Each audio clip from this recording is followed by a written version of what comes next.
Ganapathi sir வணக்கம் sir. இப்பொழுது இந்த ஆபரேஷன் சிந்தூர் நடைபெற்று 4 நாட்கள் ஆகிவிட்டது.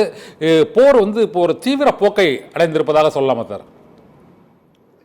வணக்கம். முதல்ல போர் கண்டிப்பாக தீவிரமாக தான் போய்கொண்டிருக்கிறது. ஆனால் இது ஒரு அன்டிக்ளேர்ட் வார்னு நம்ம சொல்லலாம். ஏன்னா ரெண்டு சைடும், தட் இஸ் பாகிஸ்தான் டிக்ளேர் பண்ணிட்டல இந்த வார்னு, நம்ம அதை ஒத்துக்கவே இல்லை. இந்த நிலைமையில வந்ததுக்கு ஒரு படிப்படியாக பார்க்க போனா ஒரு குவிக் ரவுண்ட் அப் சொல்ல போனா இதோட காரணம் தொடங்கியது ஏப்ரல் 15ஆம் தேதி.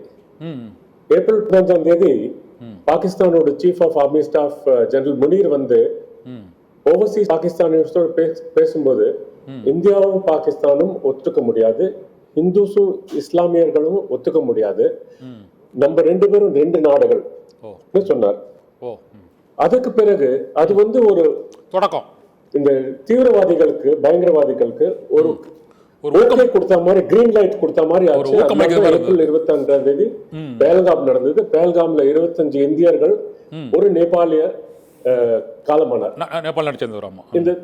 இந்த தீவிர பயங்கரவாதி காட்டுமிராண்டித்தனமாக 26 பேர்ல ஹெட் ஷாட் தலையில குண்டு வெடிச்சு சுட்டுக் கொண்டார்கள். அவர்களோட மனைவி, தந்தை, முன்னாள் எல்லாரும் இது சேர்ந்தாங்க. அதுக்கப்புறம் 23ஆம் தேதி நம்ம நிறைய ஸ்டெப்ஸ் எடுத்தோம். இண்டஸ் வாட்டர் ட்ரீட்டிஸோ, ட்ரேடோ, பாகிஸ்தானி தூதரகத்தோட ஸ்டாஃப் மெம்பர்ஸ் குறைக்கிறதோ அதெல்லாம் பண்ணோம். 24ஆம் தேதி பாகிஸ்தான் சிம்லா அக்ரிமெண்ட் அபேன்ஸ்ல வைக்கணும் சொன்னாங்க. இந்த சிம்லா அக்ரிமெண்ட் அபேன்ஸ் வைக்கிறதுனால என்ன முக்கியத்துவம்னா, லைன் ஆஃப் கண்ட்ரோல் பேசிக்கலி இப்போ கிடையாது.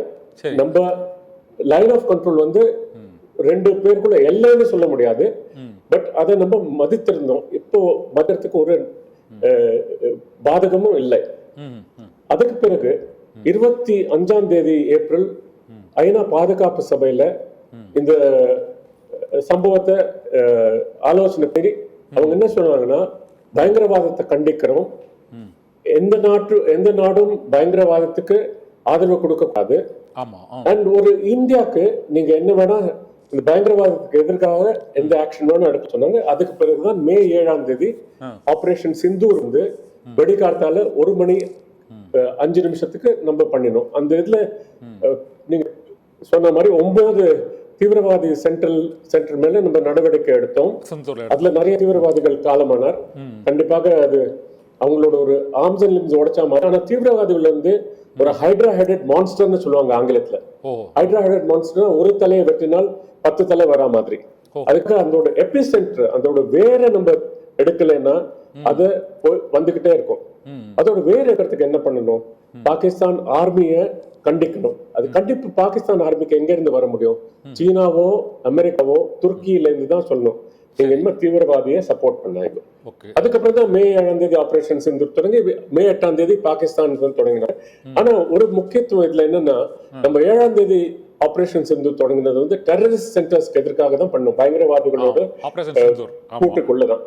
ஆனா பாகிஸ்தான் ரிப்ளைல என்ன பண்ணினாங்க, மிலிட்டரி கண்டோன்மெண்ட்ஸ் மேல குண்டு வீசினாங்க. நம்ம மிலிட்டரி கண்டோன்மெண்ட் சிவிலியன் டார்கெட்ஸ் பண்ணவே இல்லை. நம்ம சொல்லணும், கண்டிப்பா பாகிஸ்தான் ஆபரேஷன் சிந்தூர் 7ஆம் தேதி தொடங்கினு எஸ்கலேட் பண்ணா we reserve the right to attack back. அதுதான் நம்ம பண்ணினோம்.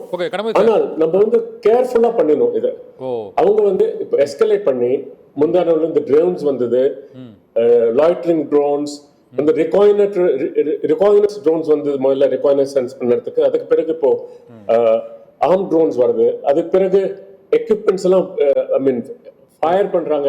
ஆர்ட்டிலரி ஷெல்ஸ் எல்லாம் ஜம்மு அண்ட் காஷ்மீர்ல தீவிரமா நடந்துட்டு இருக்கு. சோ ஒரு விதத்துல பார்க்க போனா பாகிஸ்தானோட லீடர்ஸ் என்ன சொன்னாங்க, நாங்க பின்வாங்க மாட்டோம், முன்னேறிட்டு இருப்போம், ஒரு நிலைமை வந்தாலும் அணுகுண்டு கூட வீசுவோம்னு சொன்னாங்க. இன்னைக்கு அஃப்கோர்ஸ் கொஞ்ச நேரத்துல அவங்களோட ஆபரேஷனல் கமாண்ட் சென்டரோட மீட்டிங் இருக்கு. ஆனா இந்த நியூக்ளியர் அணுகுண்டு வீசுறது ஒரு நரிவருது மாதிரி கதையா இல்லையான்னு பார்க்கணும். ஏன்னா உங்களுக்கு தெரியும் 2001ல இருந்தே அந்த மாதிரி சொல்லிட்டு இருக்காங்க. எவ்வளவு ஆக்ஷன்ஸ் நடந்திருக்கு இந்தியா மேல. கணபதி சார். பார்லிமெண்டோ, அக்ஷர்தாமோ, உரி, பठानकोट, पहलगाम எல்லா டைம்லயும் ஆக்ஷன் எடுத்தோம்னு அவங்க என்ன சொன்னாங்க, உரி மேல நம்ம சர்ஜிக்கல் ஸ்ட்ரைக் பண்ணோம், அப்புறம் பாலாகோட் மேல போய் ஆக்ஷன் எடுத்தோம், இப்போ 9 டெஸ்ட் சென்டர்ஸ் மேல ஆக்ஷன் எடுத்தோம், அணுகுண்டு வந்தா வீசுவோம்னு. ஆனா அவங்க என்ன தெரியணும்னா, அந்த மிரட்டல் அவங்க இந்தியாவோட நியூக்ளியர் டாக்டரின் படி நோ ஃபர்ஸ்ட் யூஸ் நம்ம வச்சிருக்கோம். நோ ஃபர்ஸ்ட் யூஸ்னா நம்ம அணுகுண்டு போர் தொடங்க மாட்டோம். ஆனால் அதே சமயத்துல எக்காரணத்தினால ஏதாவது நாடு வந்து நம்ம மேல அணுகுண்டு வீசினா ரைட் ஆஃப் ரெஸ்பான்ஸ் நம்ம வச்சிருக்கோம். செகண்ட் வந்து we'll use all our might, நமக்கு இருக்கிற சக்தி எல்லாம் போட்டு அவங்களை கண்டிப்பாக அடிப்போம். பாகிஸ்தான் நியூக்ளியர் வார் வந்துன்னா இருக்குமா இல்லையா, அது நாடே ஒழிஞ்சிரும். அதனால அவங்க எந்த நடவடிக்கை எடுத்தாலும் கடமை சார், இது ஆலோசிச்சு எடுக்கணும்.